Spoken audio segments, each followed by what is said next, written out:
everyone, and welcome back to Crossroads of Cognizance, the place where we are creating a community discussion around different spiritual topics, around our experiences as both healers, witchy woo-woo people, and sharing those with you in hopes that we spark a conversation, but also sharing different moments of awareness through our audience members and through you all with us. So thank you for joining. And we are here today with another interesting Reddit topic. And as you might have seen in our little pre-show preview that our technology does, and that topic is embracing spirituality while depressed. Pre-show, both Katrina and I were like, yep, we are very well versed on this topic. And so we'll be sharing some things with you, and perhaps you're finding yourself in a heavy place. I mean, it's winter time, the world sucks. So perhaps you have things that you've gleaned from your experiences, and we'd love to see that in the comment section. So we'll do a little bit of housekeeping here in mention of the comment section. If you're on Facebook, you're going to have to click that video so we see you and we see what you're posting, no matter where you're seeing it. And if you're on YouTube, just do your thing and we will catch you as they come. And like I said, round tables. But if this is your first time with us, we have introductions. Over here on the East Coast, in my humble abode, I am Dahlia Rose. I'm the founder of the Conduit School, where I teach my community members, my clients, and my students how to connect with high vibrational energies as I do so myself. I guide my students through spiritual development. I do energy work. I work through or work with meditation and crystal usage to serve others. And I do all this to help us reconnect with our bodies, help us reconnect with our purpose, and to change the world one person at a time. But I'm not alone here. Oh, hi. I was orchestrating what I was going to say as if I don't say it every week. In my mind, I was saying things like, I'm a famous online influencer and media You are. content creator. No, actually, I'm just a witch that lives in a bog on a mountain. And I wrote. Did you say a bog or a box? Oh, God dang. Keep up, Dahlia. I'm sorry. Maybe a bog of depression sometimes, but the bog of eternal stench, Oh.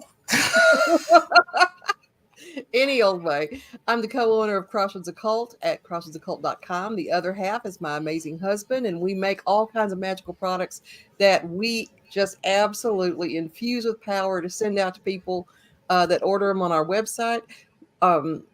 I also offer services on that website. I do readings for people. I offer healings and cleansings, and I also do spell work for folks. I'm an author. I've written a couple of books. I lost count. It's somewhere close to 40. It might be over 40. I don't know. I don't pay attention. But I write books. And you can find those at Amazon.com. If you put in Katrina Rasbold, you will absolutely find me, because I'll guarantee you there are very few Rasbolds in the world that I did not marry or give birth to. And one of the greatest joys of my week is getting to sit here and hash out an hour with Dahlia. And apparently this year on Crossroads of Cognizance, it is the year of Reddit, because we are going to be exploring some of your favorite Reddit posts, meaning Dahlia's favorite Reddit posts that she found interesting and felt like might be fodder for our cannons to fire out into the world. And that's what it is. I'm on the West Coast. I live in Central California, in the beautiful, not at all boggy, forested Eden of El Dorado County, the most conservative county in the United States. Is it really? Swear to God. Well, that seems backwards. It's terrible. Oh, it's not terrible. There's wonderful people that live here too. But yeah, it's right up there. This is a very, very, it bleeds yeah, in the conservative fashion. So weird. I know, right? You would think all of California is just blue, blue, blue, blue, blue, blue, blue, and it ain't. Well, for how expensive it is, I guess maybe not. Um, Eric used to say that we lived on the California Kentucky border.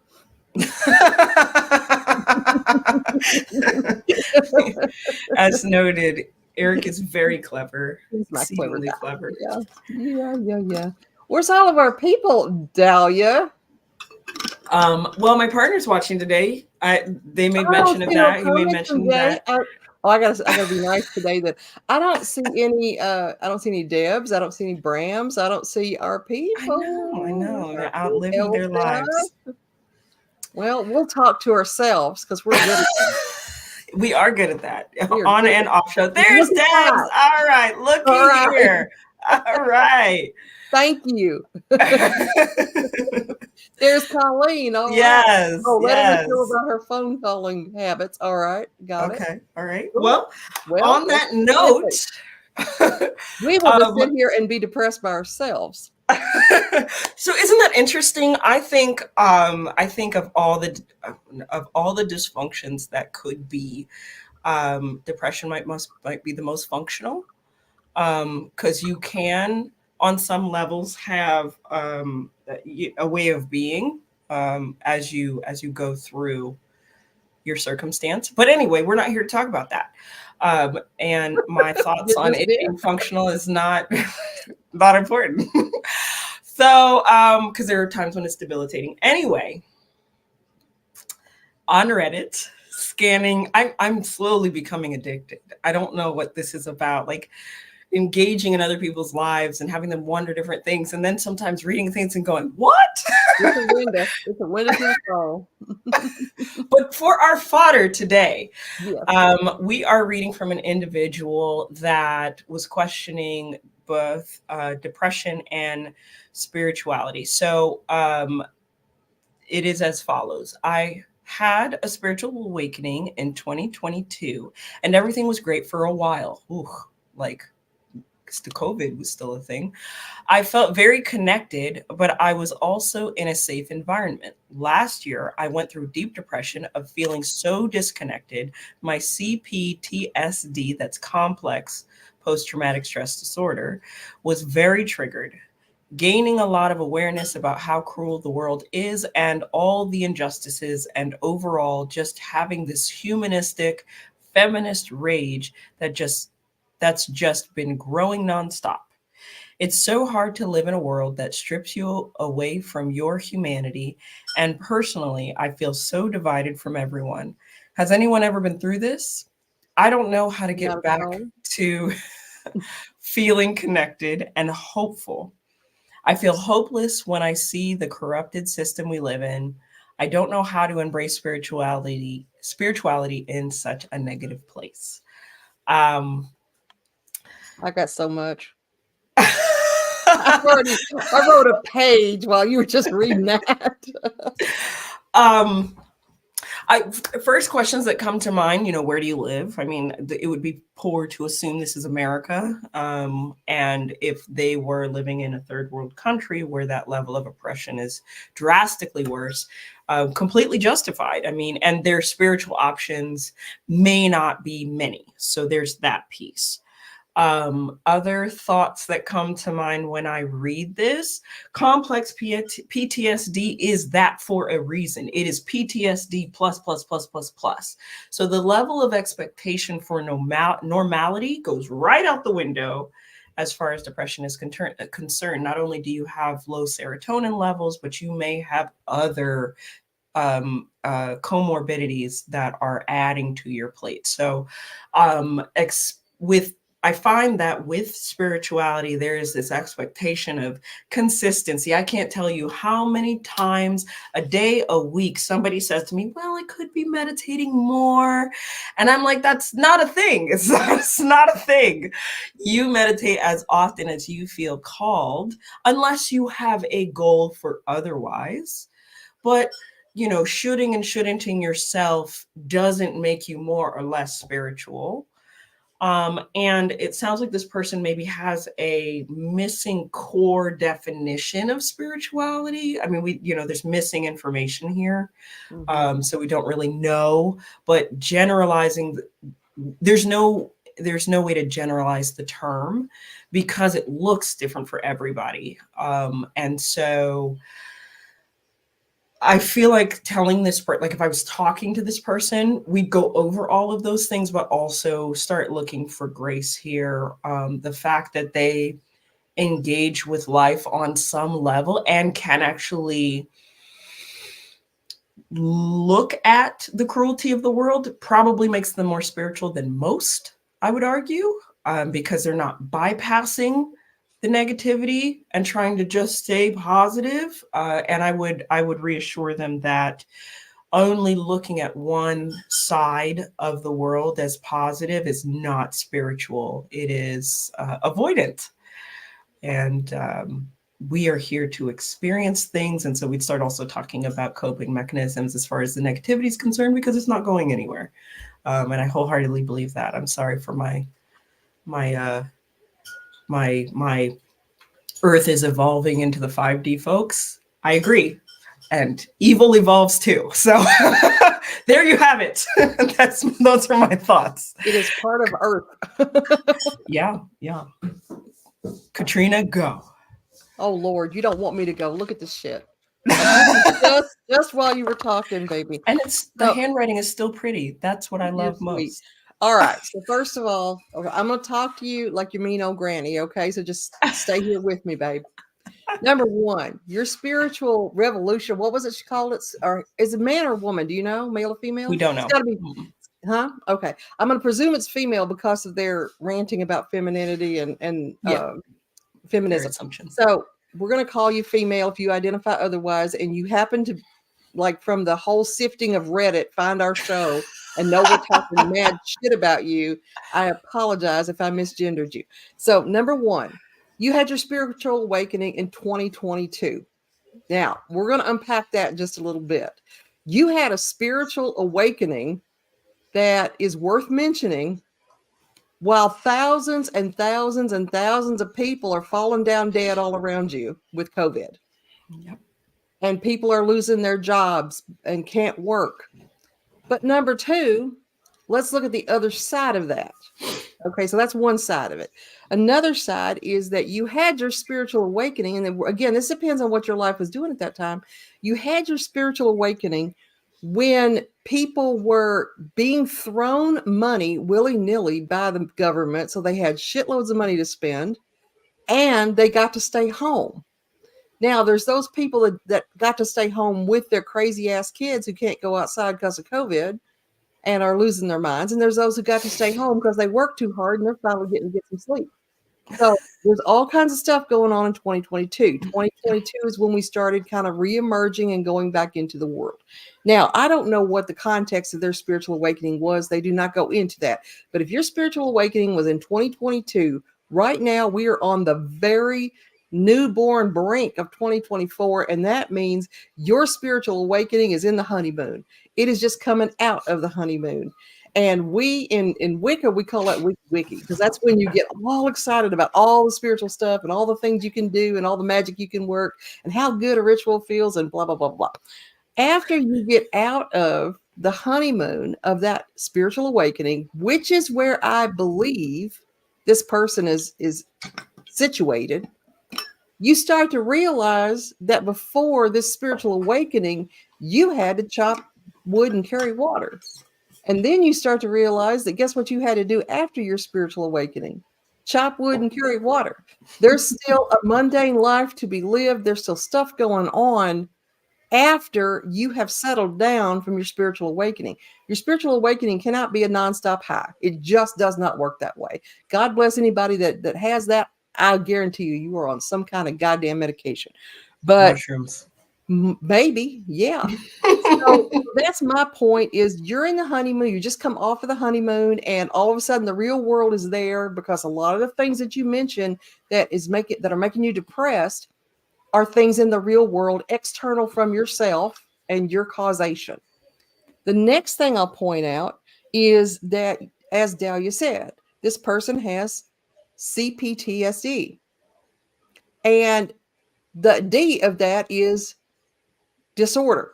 Okay. So there is a disorder that's happening that creates amplified reaction to threats.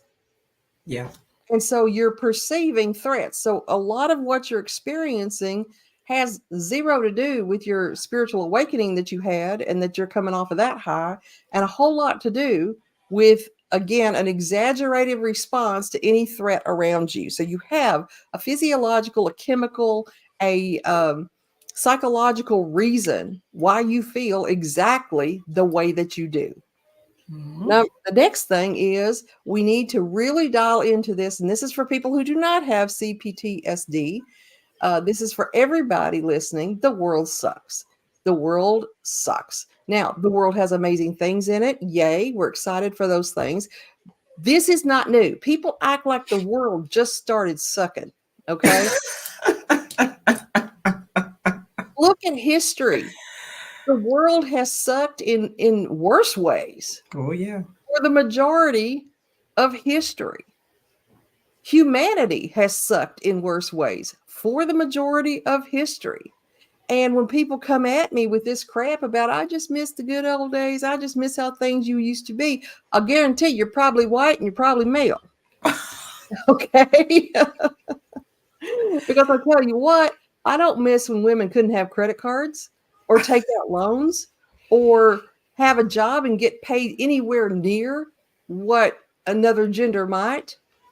You know, there's a lot I don't miss, but the world sucks. And you know what our challenge as spiritual people is to not externalize our joy, our happiness, and our sense of fulfillment into whatever is going on in the cesspot that you are reading Spot. in the world. Okay. Your job is to be within your experience. Now, I still got a whole lot to go. I'm sorry, Debbie. Just take a break, go pee, get coffee, whatever. Yeah, I'll be right back. All right, yeah. So I wrote an article about 20 years ago called The Village Mentality. And the whole point of this article was that as human beings, we are still wired to experience what happens in our village because we, not that long ago, didn't have telephones, didn't have telegraphs, didn't have trains. You know, we had tell Aunt Susan, you know, who's going to go to the clan meeting, you know, not that clan, but you know, your family clan meeting 2 counties away, and that's going to be a day-long journey for, hi Rob, love you, a day-long journey for you, you know, and she can tell other people what happened. Otherwise, you don't know what's going on in the world. You don't have any clue. You got to listen for whoever happens to be coming through your village to tell you. Otherwise, the point is you are processing the positives and the negatives and the good things and the bad things that happen in your village. Well, right now, our village is gigantic because of the internet, because of newspapers, because of radio, because of TV. Our village is the entire world. The influence of media on all of those things is to make money, and they make money by broadcasting bad things. So we get to see in our Facebook and Instagram, and all those feeds are full of bad stuff all the time. So we are inundated with bad things that our little primitive brains are not prepared to process. So we get overwhelmed, negative. And there are ways to counteract that and to manage that. That's a whole other show altogether. But you know, things like this generalized female rage that I'm hearing in this Reddit post, I get that. It's there. It was there worse 50 years ago. It was there worse 100 years ago. I don't call nobody Rob. I love you, but I don't call nobody. Okay. I don't call Dahlia, and she's my best friend. Anyway, I get the rage, but it sounds like you're letting it define you and your experience. And I think that's part of the problem. Your attention is externalized far beyond your village. And we need to reel into your village, and that might minimize some of what you're experiencing. You say that the world or what the hell ever, I'm not sure what the reference was, strips away your humanity. That happens if that is your interpretation of what's happening, if you let what other people are doing or saying define you in some way, then it strips away your humanity. Your humanity is about what you create in here and up here, rather than what someone else tells you that it is. And we get told we need to be angry. We get told we need to be reactionary and activists and all this by people that say things like, if you're not enraged, you're not paying attention. Yeah. Yeah, I'm paying attention. And I'm not enraged because I don't have the fucking bandwidth to stay enraged all the time. I'm old and I got shit to do. And I do not have time to sit around and be enraged about things that my influence is limited into. One of my mentors had this great saying. I've used it before on the show. I'm going to get a t-shirt that says it. And it was that she would say, you or this or that person is outside of my realm of influence. That means it's not in my bubble. I can't do anything about it. And there'll be those angry people that say, well, that's how nothing gets done. And no, you know what? There's plenty of people get angry and get shit done. I'm not one of them, because it hurts my spirit to be that angry for that long. Yeah. So it's all about making choices. I'm also going to say something on what you said, where, truthfully, we do not know where this person is and what their cultural situation is. But I can tell you what, if they were in a highly oppressed place, they sure as hell wouldn't be saying that shit on Reddit, or their door would be broken in. Okay. Somebody would know. So I'm guessing this person's in like Los Angeles or something. Anyway, so that's what I got. That's my whole entire page. And I just feel like it is hard to be spiritual when you're depressed. Now, I'm going to show you something right now. See this? That's my Wellbutrin, baby. Oh, boy. So I know about depression. Had lots of depression in my life. Got kids that are depressed. My mama's depressed. We just got a whole family history of depressed. And my husband's been depressed before. He's rarely depressed now, but he's been depressed. We've all been depressed. Everybody's been depressed. We get it. And it is a challenge to stay. Shit, I get depressed when I can't talk. It's a challenge to stay spiritual and connected when you are genuinely depressed, when you're genuinely anxious, when you are genuinely having an amygdala response to past trauma. I get that. Bless your heart. I understand it. But there's ways, and we're going to talk about them. And there's ways not to. And sometimes you just, the answer is not to. So that's where I'm at. If I came off as mean, I'm real sorry. But sometimes you came off as mom. Like you were like, sit down, honey. We're going to talk to you about these things here. Sometimes we're just mad and upset and indignant and clutching our pearls because somebody told us we ought to be. I'm done. So one thing that I keep kind of coming across when it comes to spirituality is how prevalent depression actually is because of the awareness that this poster talked about. I mean, when you step into it, it's, oh my gosh, I found people that are like me. I feel connected. I feel I have a purpose and a sense and a way of being in the world. And then you go, oh wait, the world is still garbage. So I've seen a lot of new studies talk about how spirituality can sort of ignite depression and create challenges for you. That doesn't mean shy away from it. As I said in the beginning of the post, I think with as I mentally draw a contrast between religion and spirituality, the thing that religion does is tells you can get through this if you do these things. And spirituality kind of leaves you to your own devices to find your strength and empowerment, either on your own or in whatever, groups you have around you. For me, when I've had to get through those moments, in the beginning stages, I was trying everything, burn a candle, take a shower with this kind of thing, do the salts, And then I actually got to a place where those things didn't help. And it became an inward journey. And so now, if I find myself in sort of that sunken place, it's just I resign to the quietness instead of trying to improve it. And I ask questions. So a lot of times, first question is, what are you really upset about? And giving myself that attention when I may be in a position where I feel like nobody else is giving me that kind of attention. And also, like, if somebody just comes up to me and it's like, well, what are you really upset about? I'm not going to be happy anyway. Are you So on your period, in fact? right, right. Is it that time of the month? Yeah.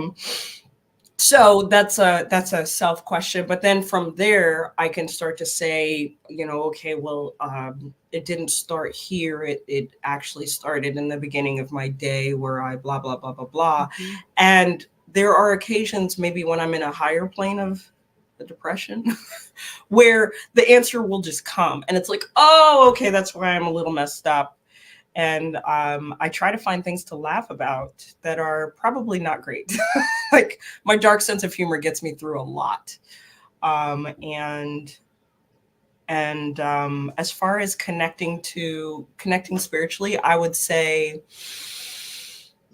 there are moments where I'm like, okay, God, or okay, Goddess, or angels, take this, or I really can't deal with this. I'm at my breaking point. Do something so that I can see a shift.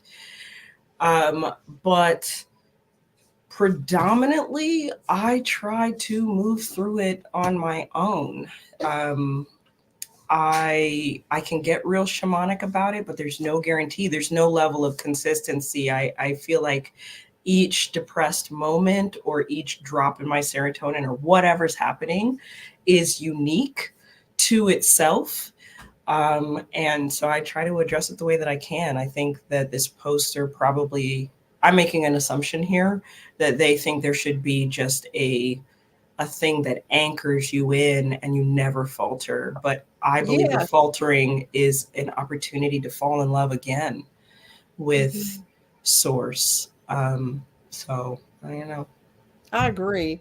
Now, one thing that causes people to get thrown off on their spiritual journey or their spiritual connection is they have felt things and experienced things all through their lives that they couldn't really give definition to, that Mhm. maybe felt out of place with their family, their birth family, or their group of friends or whatever. And so when they find people that are of like mind, they get very excited, even if that's online and they've never met them. They get excited that there's somebody like them. They are no longer othered in this group. So part of their spiritual connection is with people rather than the divine. They're creating a spiritual experience with a group of people they met on a message Mhm. group or however it might be. For me, it was the first time I was ever at a pagan festival in 1999, and I saw there were so many of them there in just Oh. from my area, and it was bizarre because we were all still pretty kind of under wraps then.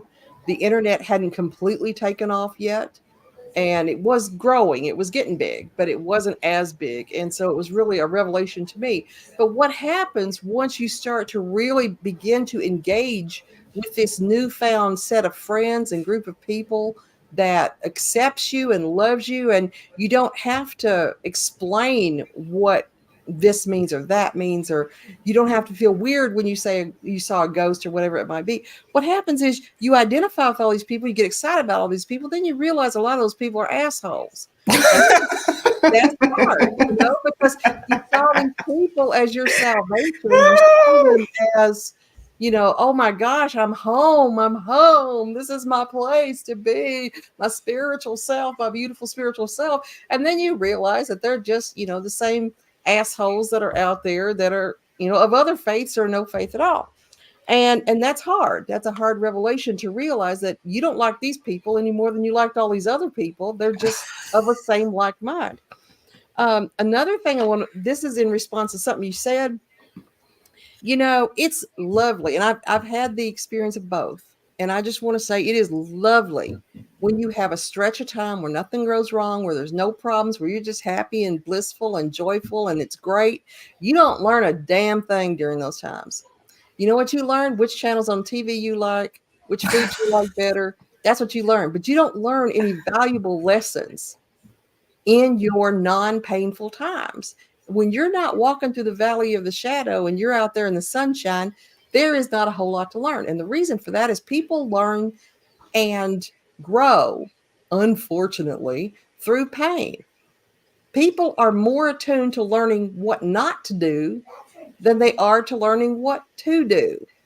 So when you put your hand on the stove and you get burned, your reasonable response, we're going to hope, is to take your hand off of the stove and then to think, I don't believe I will do that again because that was not a pleasant experience.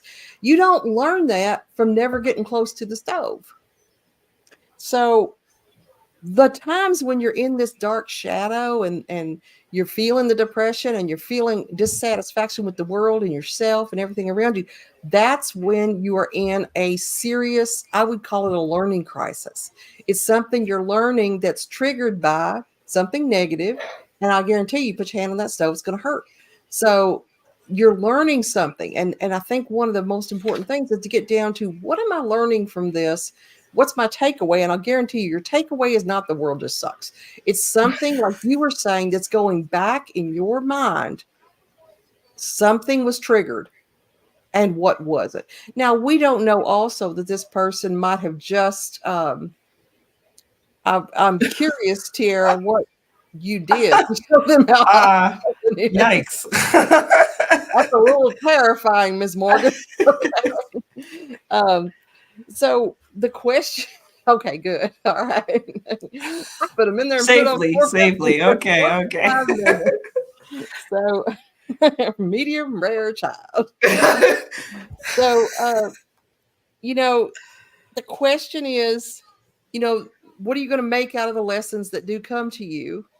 It's not all the lessons. Sometimes stuff just sucks, but what are your lessons? What is being triggered in you in response to what's happening? Is it making you feel abandoned? Is it making you feel overused? Is it making you feel unworthy? What are the old, usually some formative bullshit childhood thing that is being dredged up to be revisited? Childhood bullshit. So the main thing that I suggest doing with this is, number one, recognize that when you are in the valley of the shadow, it's easy to feel like deity is not shining on you, that deity has forsaken you.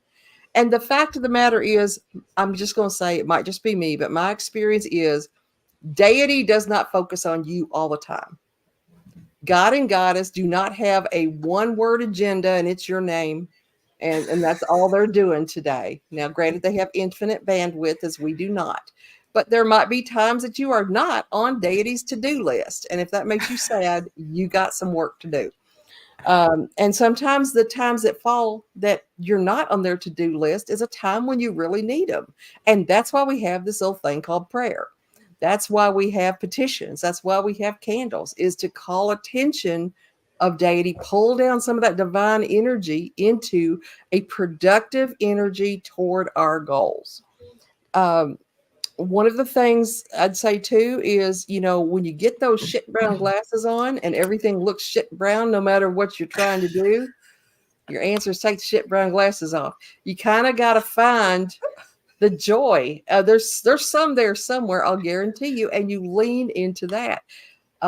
What's funny is Dahlia brought up I guess you'd say an honorable mention column that kind of goes into this a little bit, which is the idea of the laws of attraction, and that what you put out there is what you're going to get back. Sometimes it's not. And you know what that is? The law of balance.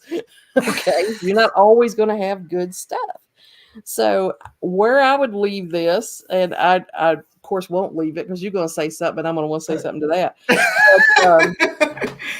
But I've been a devotee of Santa Muerte for many, many years, and working with Santa Muerte, the saint of death, changed how I viewed human behavior in a big way. And that really helped me with being a counselor and a healer, and my ability to manage a situation where somebody's telling me really terrible things they've done, where normally I'd get real judgy with them, and not out my mouth, but in my head. But also my worldview was affected by my work with Santa Marta. And that's because the way that she views us is with zero judgment, absolutely no judgment at all. We are just human beings in the human ant farm doing what humans do. And you know what? There are very few examples throughout all of history of the majority of humans doing things that are not deplorable. And what shines forward are those people who reject that and who live lives without deplorable behavior, who live lives of grace and beauty and kindness, and do not allow themselves to be tainted or dragged down into the mud by the 98% of the rest of the world. Done. Go ahead. Well, how do I follow that up? the, the one thing I did want to, I had a response to in terms of you talking about pulling down some of that divine energy. I was awakened in that moment within myself to go, there was a time when I felt like pulling down, and then I started getting into more and more learnings and texts that reaffirmed our divine energy being the same. And I think that my moments where I don't call outside of myself are an attempt to recognize that, like, I have that divine energy within.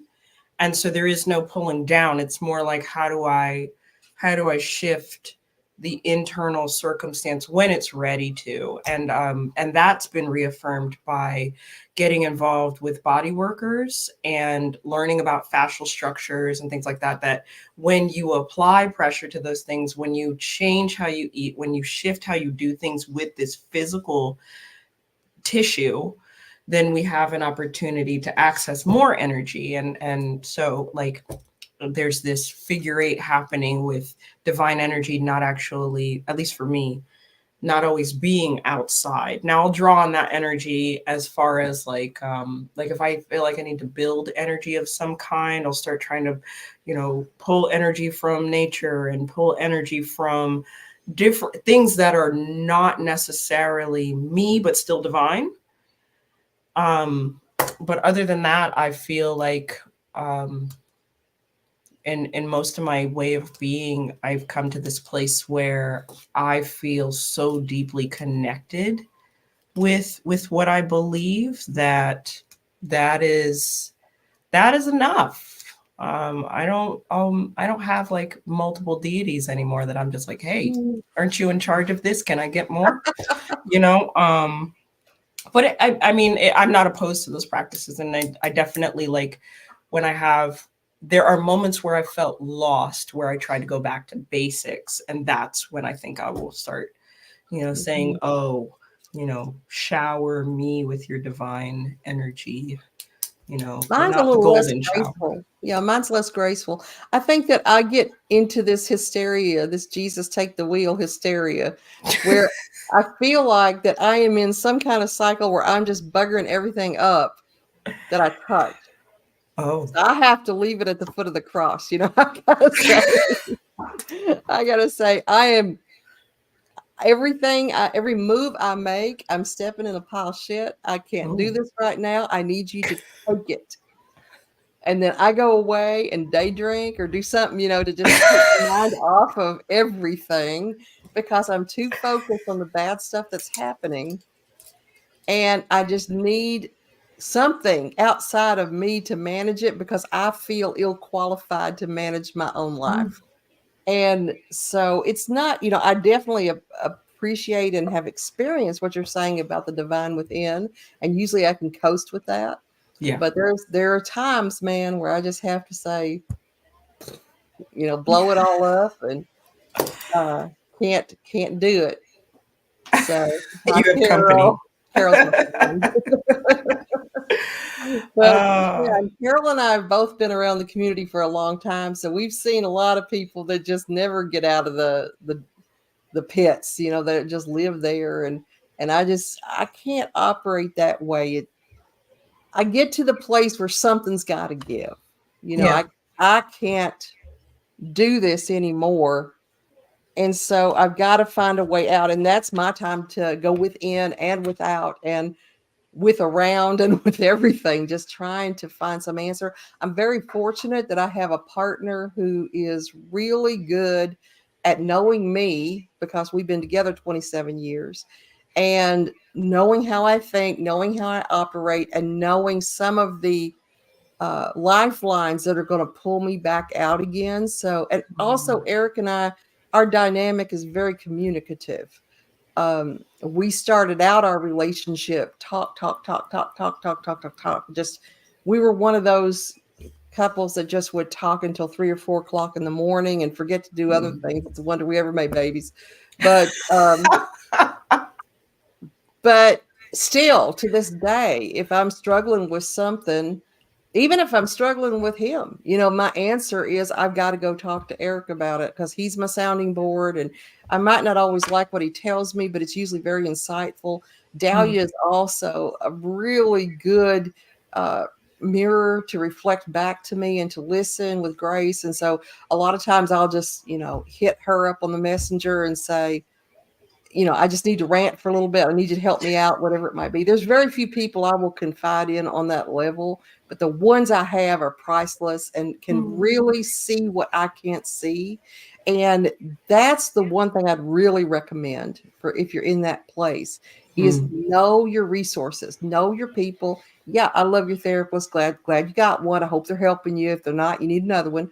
But it's about having those souls that really know you and aren't going to gaslight you, aren't going to play games with you, aren't going to impose their own agendas to what you're saying. They're going to listen. They're going to be thoughtful. They might even say, I need to pray about this for a little bit, or let me work on this and I'll get back to you. I need to throw some cards and see what I get on it. But have your team, man, have your pit crew. And I'm going to tell you something. The older you get, the more important that is. You'd Oh think it man. wouldn't be, but it is. Oh, I can understand why it would be with age. I mean, you distance yourself from you start to move away from the physical structure of your body the older you get. So, um, what did Carol say? It's really hard when there's no one else. What would you suggest then besides pulling hair? Well, Um, it depends on whose hair you're pulling, Carol. and you But could get a haircut, so there is no hair pulling. true, somebody else can pull your hair. That's always nice. I mean, it's a But little kinky and fun. Could oh, bring you so out of your fun. Buy me spot. dinner too. I But mean, but my suggestion, and that's a tough thing. And what's really great is that I have now Dahlia and I, like I said, she's one of my very, very, very best friends. We have never met in person. never. Never laid actual eyes on each other, but she's like my sweet, sweet daughter or baby sister and Oh, is as close to me as family. And same. and it's just a matter of making yourself, well, it's a hard word. Brene Brown, who's one of my favorite mentors, um, said that we cannot have any connection with people without vulnerability. And that's one of the hardest things to do when you've been hurt over and over, or you've been isolated for a long time, is to allow yourself to be vulnerable to other people. And sometimes in our society and world right now, you will not ever be in a room with those people. They're going to be somebody you met online that you vibe with. And so it's about making yourself available and vulnerable in places where your mindsets and your beliefs and your way of being in the world are accepted and embraced, to see who you meet and connect with. And it's hard and it's scary, and you're going to kiss some frogs before you find your princess, let me tell you. Woo! I had, Years of kissing frogs. and Oh, I can, and you know what? A lot of the friends I've had in person really did not pass the test over time. They turned out to be horrible influences. So and sometimes the people you trust most and love most aren't in your life forever. Right. So it's about finding those people, turning over the rocks until you do. And I know that's not easy. It sounds simplistic.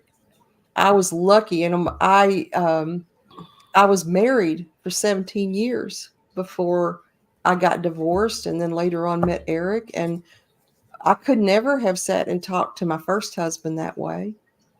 And that was 17 years of my life. And I can, in some ways now, he and I have a better relationship now, but that's 50 years later, 40 years, 45 years later. So it takes, it takes trial and error and working out and experimenting and finding people and opening yourself up to that experience. What I recommend, pray for it. Put it out there into the world. I want to bring some people to me that speak my language, that can get to know me, that are going to appreciate me for who I am. Online, offline, don't care. Just need a mirror. And I need them to not be on my couch and live in my house. And don't let them pull my hair unless I Yeah, ask. but they can cook for me.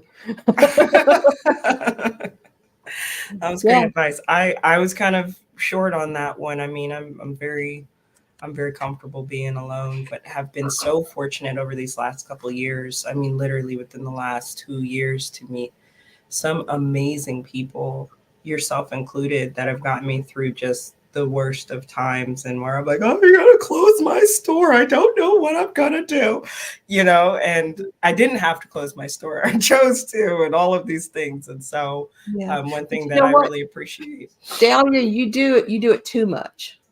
Do And I what? know that you'll agree with this.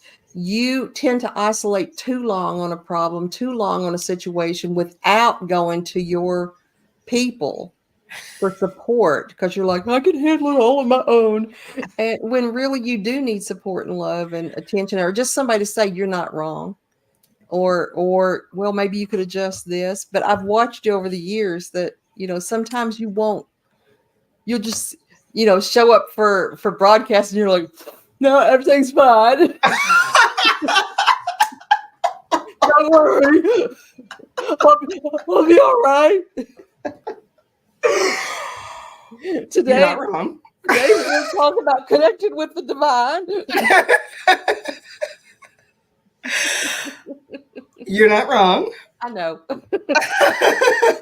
um, we're getting better. You We're are. getting a little better. We're But growing. that comes from perspective. I don't like people, so I can relate. We have to see a little part of ourselves in different people to really identify with what they're experiencing. And Tiara is a Virgo too, so of course, Let me the relatability. you get it. Yep. Virgo gets it.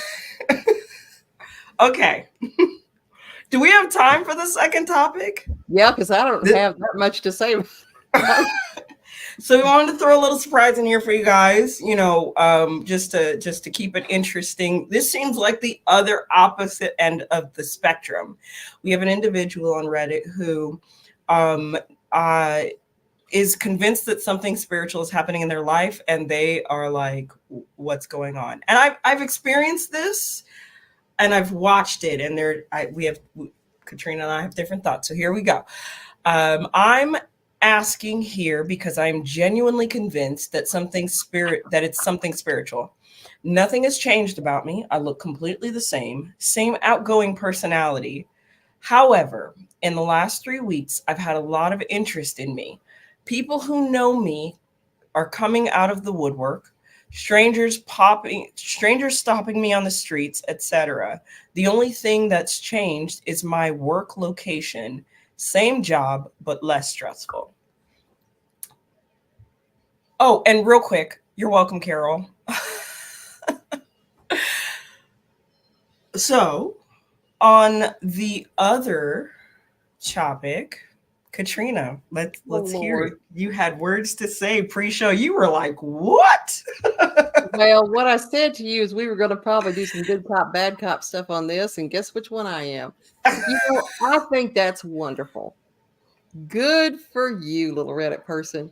Good for you. I'm so proud of you that nothing's changed except your complete job location, and you're surrounded by other people. And, your hair is the same. Everything's the same, except you're less stressed.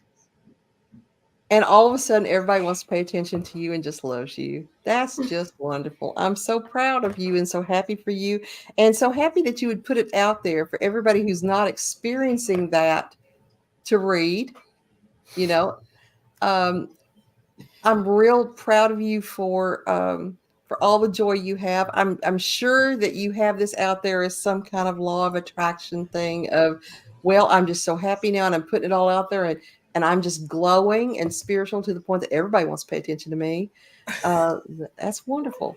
That's wonderful. I'm real happy for you. I am. I'm genuinely happy for you. But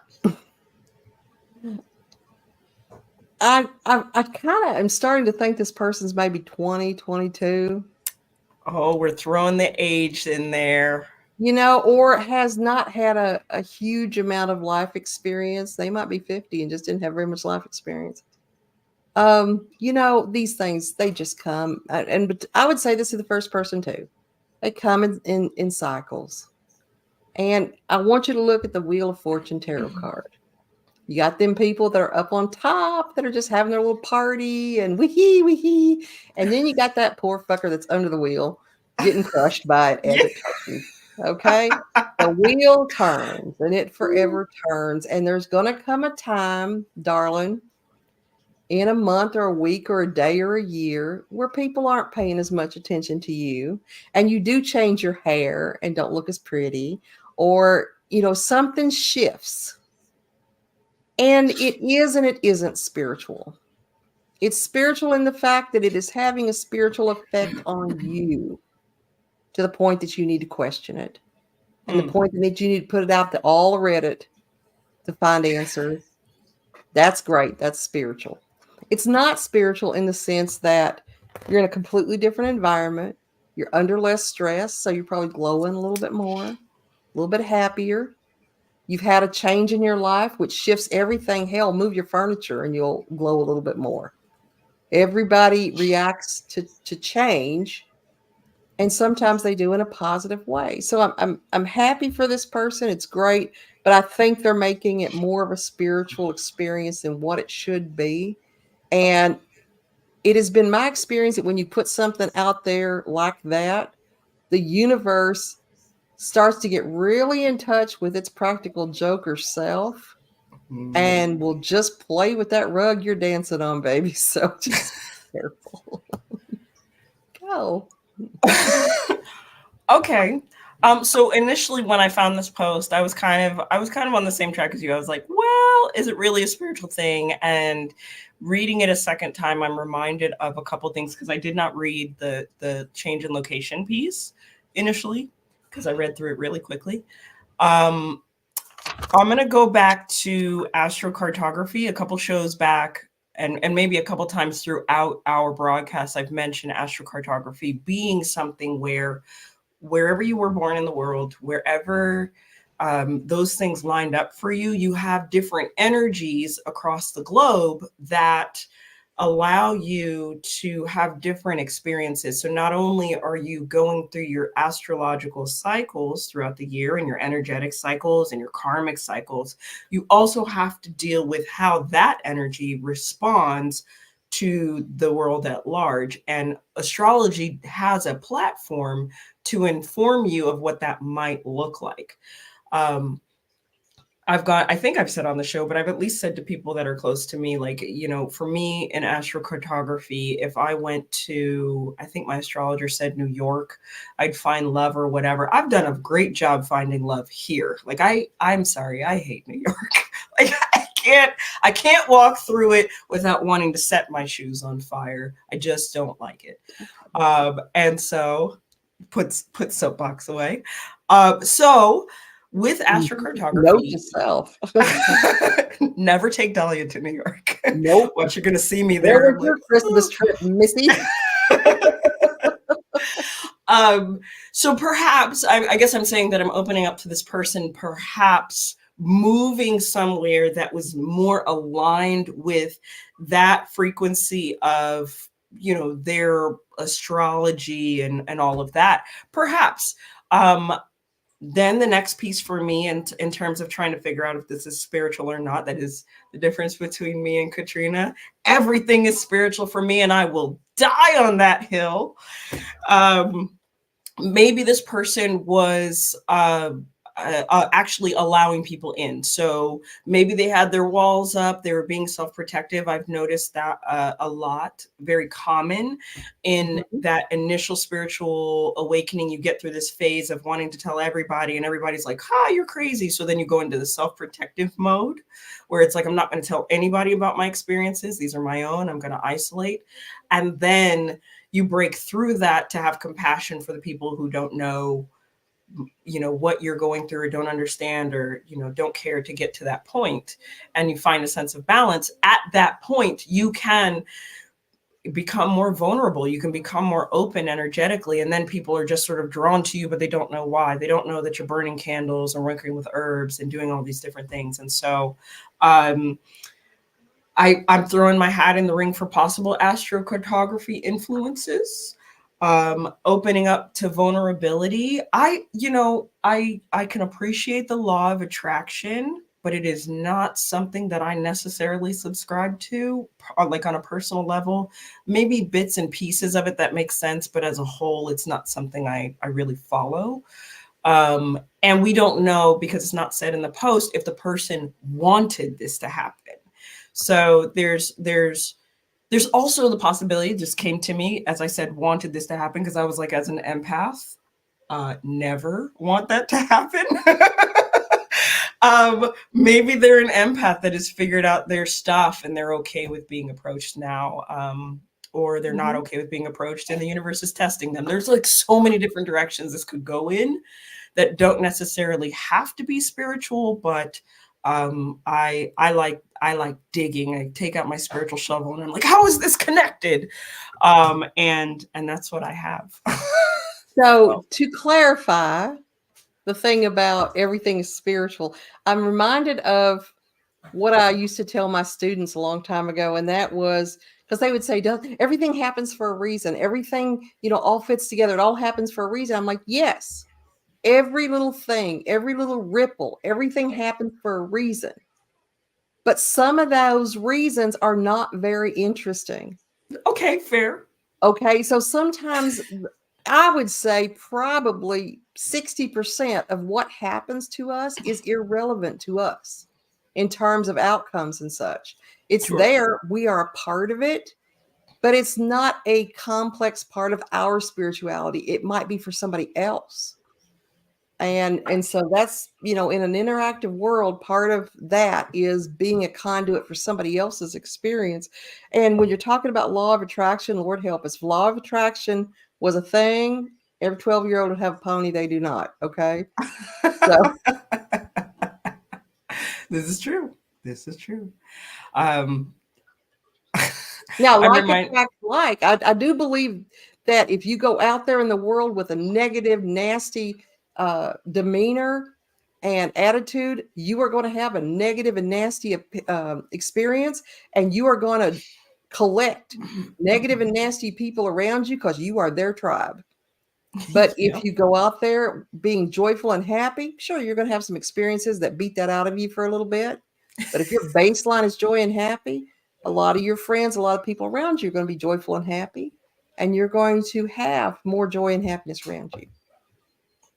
Well said. The other Thank thing you.